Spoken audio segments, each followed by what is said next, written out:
Ça, c'est des leviers de contrôle que j'ai achetés. Il en existe de plusieurs tailles et de plusieurs formes, mais ils sont rarement adaptés exactement à mes besoins. Et en plus, ils sont relativement chers. Une solution, c'est d'utiliser les leviers supplémentaires fournis avec les cerveaux. C'est à peu près gratuit et il y en a de toutes sortes. Et en les modifiant un peu, on arrive à faire quelque chose d'utilisable. Mais là encore, c'est pas toujours pratique. J'ai donc décidé de créer mon propre modèle de levier de contrôle. J'ai débuté avec un croquis et ensuite je les ai dessinés sur un programme de conception 3D. Là, c'est tout le procédé de la conception en guillemets en accéléré. Commencer par faire une esquisse qui est en 2 dimensions et puis ensuite, on fait une extrusion en 3 dimensions. L'extrusion, c'est pour ajouter de l'épaisseur à mon esquisse et puis pour voir ce que ça donne. Mais j'en aurais pas besoin pour faire la découpe au laser. Donc le laser, c'est que en 2 dimensions.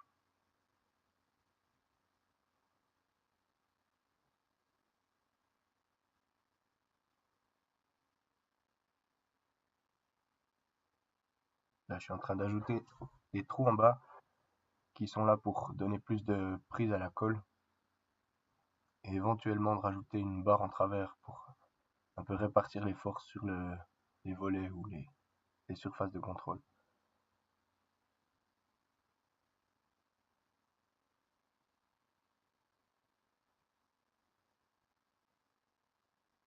À l'heure où je vous parle, j'ai déjà trouvé quelques points qu'il faudra améliorer,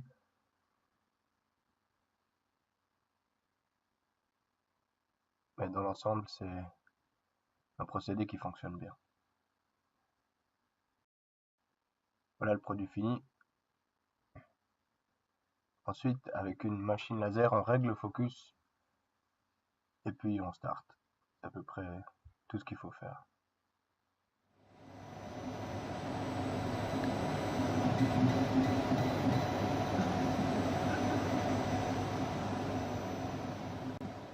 La matière, c'est du EDF. C'est une sorte de bois aggloméré et c'est 3 mm d'épaisseur ici. Et voilà, en 1 minute, ça coupe tout ça. Et ça coûte presque rien.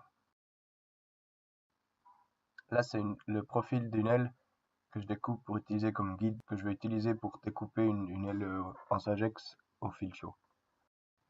Je ferai probablement une vidéo de ça aussi prochainement.